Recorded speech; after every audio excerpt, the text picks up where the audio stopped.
Hello everyone, welcome to English Drop. आज हम फिर से बात करेंगे चतुर्थ श्रेणी कर्मचारी भर्ती 2025 के इंग्लिश के मॉडल पेपर के बारे में। इस मॉडल पेपर में टोटल 15 इंपॉर्टेंट क्वेश्चन है, वो शामिल किए गए। आज का पेपर नंबर होने जा रहा है हमारा पेपर नंबर 52 और ये डेली पेपर आपको शाम को 5:15 पे इंग्लिश ड्रॉप यूट्यूब चैनल पे देखने को मिलता है। तो स्टार्ट करें क्वेश्चन नंबर फर्स्ट स्टार्ट करने से पहले आप एक बार क्लास को लाइक ज़रूर करें और जितने नए लोग हैं वो चैनल को सब्सक्राइब ज़रूर करें। तो स्टार्ट करें क्वेश्चन नंबर फर्स्ट। लिखा है don't blank over the past.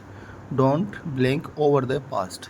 Well well well और वेल, 4 वेल हमें दिया हुआ है। फर्स्ट वेल होता है VEIL, जिसको कहा जाता है घूंघट। सेकंड लिखा है वेल। वेल का मतलब होता है रोना, विलाप करना, दुख करना। वेल का मतलब होता है घाटी, वैली, जिसको कहा जाता है। और ये वेल है कुआं। तो आपके सामने 4 ऑप्शन है। Don't blank over the past, कि जो बीत गया उसको लेकर कभी भी रोना धोना नहीं करना चाहिए, पछतावा नहीं करना चाहिए। तो ऐसे हो जाएगा हमारा option number B, WAIL, well. Next है question number second. She must blank herself to her new surroundings, कि वो एक नए वातावरण के अंदर गई है तो उसे नए वातावरण को क्या करना चाहिए? अडोप्ट करना चाहिए, अडेप्ट करना चाहिए, या फिर अडेप्ट या फिर एडजस्ट करना चाहिए। तो देखो यहाँ पे क्या लिखा हुआ है, अडोप्ट और अडेप्ट दोनों का मतलब क्या होता है? स्वीकार करना या फिर किसी माहौल के अनुरूप ढलना, उसको अडेप्ट करना। ठीक है, किसी माहौल को स्वीकार करना।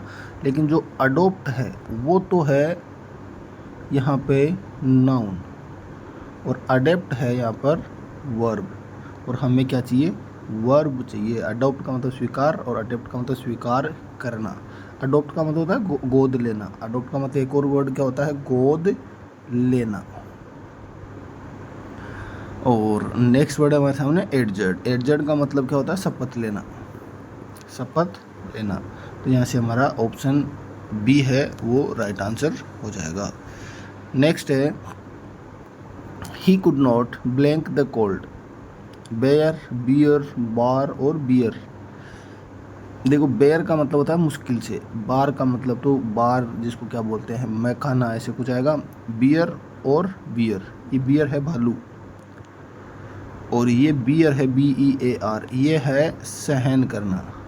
ये उस टॉपिक से क्वेश्चन लिए गए जो हमारे 4th ग्रेड में दिया गया है। वर्ड्स रॉन्गली यूज्ड या वर्ड्स ओपन कन्फ्यूजेबल वर्ड है वहाँ से।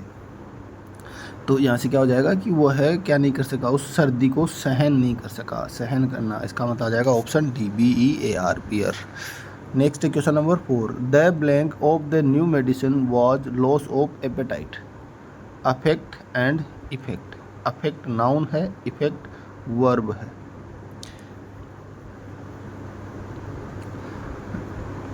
अफेक्ट वर्ब है और इफेक्ट नाउन है, सॉरी ऐसे हो गई। और हमें क्या चाहिए यहाँ पर? देख के बाद हमेशा आर्टिकल है, आर्टिकल के बाद हमेशा क्या आती है? नाउन। तो यहाँ से क्या हो जाएगा? इफेक्ट,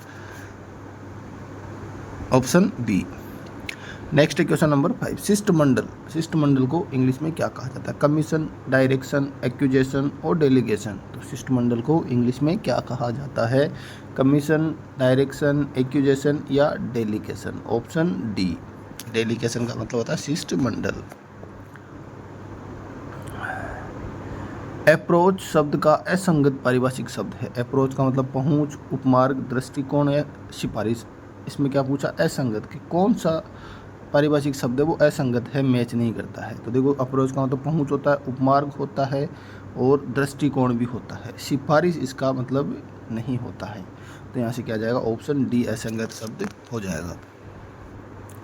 नेक्स्ट है क्वेश्चन नंबर 7। कोग्निजेबल ऑफेंस का सही पारिभाषिक शब्द है। कोग्निजेबल ऑफेंस, संज्ञेय अपराध, क्षमायोग्य अपराध, अक्षम्य अपराध या जत्य अपराध। तो देखो कोग्निजेबल ऑफेंस ऐसा होता है जिसमें पुलिस आपको डायरेक्ट बिना किसी FIR के क्या कर लेगी? बिना किसी पूछताछ के डायरेक्ट अरेस्ट कर लेगी, मतलब संज्ञान लेगी। संज्ञेय अपराध किसको कहा जाता है? Cognisable offence. नेक्स्ट है क्वेश्चन नंबर 8। एजेंडा का हिंदी पर्याय है कार्यव्रत, कार्यसूची, कार्यकार, कार्यकारी या फिर कार्यकाल। तो एजेंडा को हिंदी में क्या कहा जाता है? तो यहाँ से हो जाएगा एजेंडा होता है कार्यसूची। नेक्स्ट है क्वेश्चन नंबर 9। एबिलिटी प्रोफाइल के लिए हिंदी पारिभाषिक शब्द है योग्यता आरेख, योग्यता अधिशेष, योग्यता वितरण या फिर योग्यता परीक्षण। तो एबिलिटी प्रोफाइल इसका हिंदी पारिभाषिक शब्द क्या होगा? तो यहाँ से हो जाएगा हमारा ऑप्शन ए योग्यता आरेख। नेक्स्ट है क्वेश्चन नंबर 10। विदेशी व्यापार को इंग्लिश में क्या कहा जाता है? Butterfly trade, brand business, extractive trade या फिर फॉरेन ट्रेड। फॉरेन का मतलब विदेश, ट्रेड का मतलब व्यापार, ऑप्शन डी। नेक्स्ट है स्पॉटिंग एरर से कुछ क्वेश्चन लिए गए। सेंटेंस है, सेंटेंस में जब हमें एरर फाइंड करना है। The news about the ongoing crisis are alarming. Sentence क्या है? The news about the ongoing crisis, जो कि अभी चल रही जो क्राइसिस चल रही है उसके बारे में जो न्यूज़ खबर है वो क्या है? Are alarming. देखो न्यूज़ है और न्यूज़ है वो कौन सा सब्जेक्ट हो जाएगा? सिंगुलर सब्जेक्ट हो जाएगा। सिंगुलर सब्जेक्ट है तो वर्ब भी कैसे आएगी? सिंगुलर। इसलिए यहाँ आर नहीं, हमें यहाँ क्या चाहिए? इज चाहिए। तो आर कहाँ लिखा हुआ है? क्राइसिस आर नहीं आएगा, क्या आएगा? इज। तो एरर कहाँ हो जाएगा? Option C. नेक्स्ट है neither of the two sisters play football regularly. Two sisters, अब देखो सिस्टर्स को अगर प्लूरल माना है तो वर्ब भी कैसी आ गई? प्लूरल। जबकि यहाँ पे क्या हो रहा है? Neither of the two sisters, दो सिस्टर में से कोई नहीं। कोई नहीं इसका मतलब सब्जेक्ट कैसा हुआ? सिंगुलर। तो वर्ब भी कैसी आएगी? सिंगुलर। तो प्ले का सिंगुलर क्या हो जाएगा? प्लेज। तो यहाँ पे ऑप्शन बी है, उसके अंदर एरर हो जाएगा, ऑप्शन बी प्ले। नेक्स्ट है question number 13। The number of participants are increasing each year. The number of participants are increasing each year. अब आपको याद रखने के लिए मैं बता दूं कि द नंबर ऑफ के साथ तो हमेशा कैसी वर्ब आती है? सिंगुलर। और ए नंबर ऑफ के साथ, ए नंबर ऑफ के साथ वर्ब कैसी आती है? प्लूरल। ये आपको याद रखना है। द नंबर ऑफ के साथ सिंगुलर और ए नंबर ऑफ के साथ प्लूरल। तो यहाँ पे द नंबर ऑफ दिया हुआ है और यहाँ पे क्या दे दिया? आर। क्या होना चाहिए यहाँ पे? इज। तो ऑप्शन बी है, इसके अंदर एरर हो जाएगा।